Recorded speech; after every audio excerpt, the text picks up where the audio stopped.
취재진이 다가서자 양주인들은 몸 동작까지 해가며 뼈아픈 체험들을 생생하게 털어놓는다.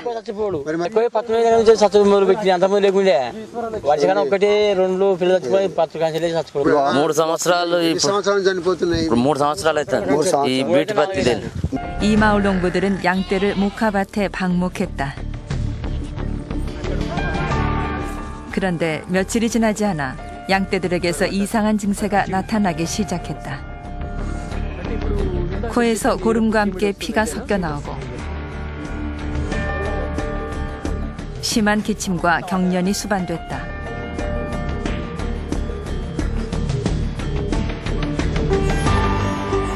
그리고 일주일이 채 지나지 않아 죽음의 행렬이 이어졌다. 얼마나 많은 양들이 죽어갔을까? 도대체 원인은 무엇일까? 한 시민단체의 사무실. 수의사들과 과학자들이 합동으로 실시한 현장 조사 보고서. 지난 3년 동안의 피해는 무려 10,000마리를 넘어섰다. 그들이 지목하는 원인은 바로 목화. 4년 전부터 재배되기 시작한 유전자 조작 종자 몰가드다. 흔히 목화 농사 최대의 적으로 꼽히는 목화씨벌레는 수확 직전 결정적인 피해를 입힌다. 봉오리 속에 들어가 있어 기존 농약으로는 퇴치되지 않는다. 작물 스스로 독성을 내도록 유전자를 조작해 이것을 먹은 해충이 죽게 만든 것이 몰가드 종자. 그런데 그 독성이 문제가 됐다는 것이다. Animals which are fed on non-BT cotton are not dying. Even when the same pesticides, in fact, more number of pesticide sprays were made, the death symptoms were similar in a different fashion. There were deaths happening with the pesticide sprays also, but that's something we need to understand. Second, on the other crops also same pesticides are sprayed, but why the deaths are not seen from the other crops? So why only from the BT cotton? I think that's something which one has to understand. 부검 결과 죽은 양의 위장 안에는 BT 목화잎에서 유래한 질산 성분이 다량 축적돼 있었다. 목화의 독소에 의해 양의 내장에 있는 미생물들이 죽고 그에 따라 목화잎들이 제대로 소화되지 못했기 때문이라는 것이다. 유전자 조작 목화를 심은 지역에서는 어디든 농민들의 자살 사태가 속출했다. 지난해 대표적인 연화 재배지인 마하라슈트라주에서만 1,500명이 자살했다. 인도의 농민들은 BT 목화를 죽음의 씨앗이라고 부른다. BT 성분을 가진 유전자 조작 옥수수를 닭에게 먹인 결과 2배 이상의 폐사율을 초래했다는 BBC의 보도 역시 주요한 방증으로 제시되고 있다. 그러나 이런 경고에도 불구하고 유전자 조작은 날로 속도를 더해간다. 세계 최대의 종자기업 몬산토. 제초제 저항성 콩과 해충 저항성 옥수수를 비롯해 다양한 유전자 조작 종자 개발을 선도하고 있는 회사다.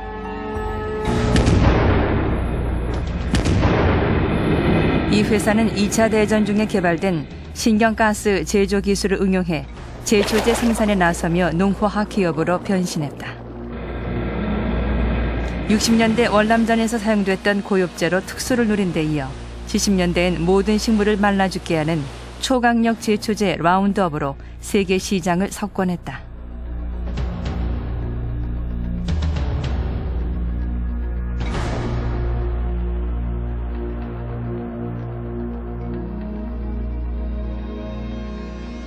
그 후 화학농업의 한계가 드러나고 주요 화학기업들의 변신이 시작되자 몬산토는 생명공학 벤처기업들과 종자회사들을 대거 인수해 유전자 조작 산업의 거인으로 탈바꿈했다.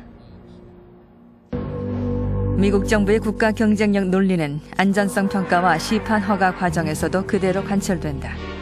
FDA는 새로 개발된 유전자 조작 종자에 대해서도 자체 실험 평가를 하지 않는다.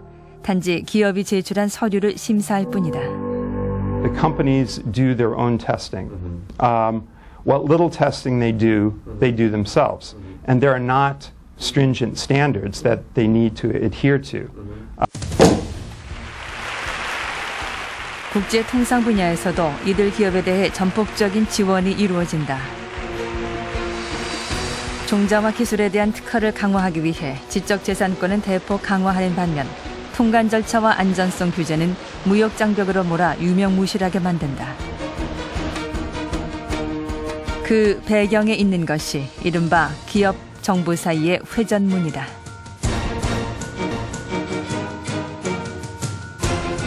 We call this the revolving door. The revolving door. One of the lead lawyers for Monsanto revolves into the FDA, creates the policy of no testing, no labeling, and then leaves and works again for Monsanto. Unfortunately, too often in the United States, this is how our regulatory system works. It's a real scandal.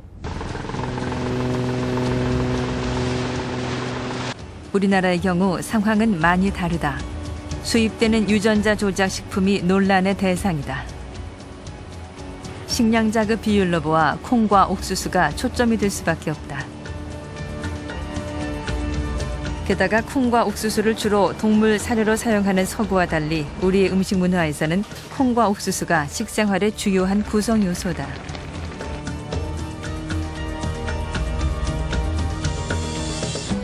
수입된 유전자 조작 콩과 옥수수는 주로 사료와 간장과 된장, 식용유의 원료로 사용된다.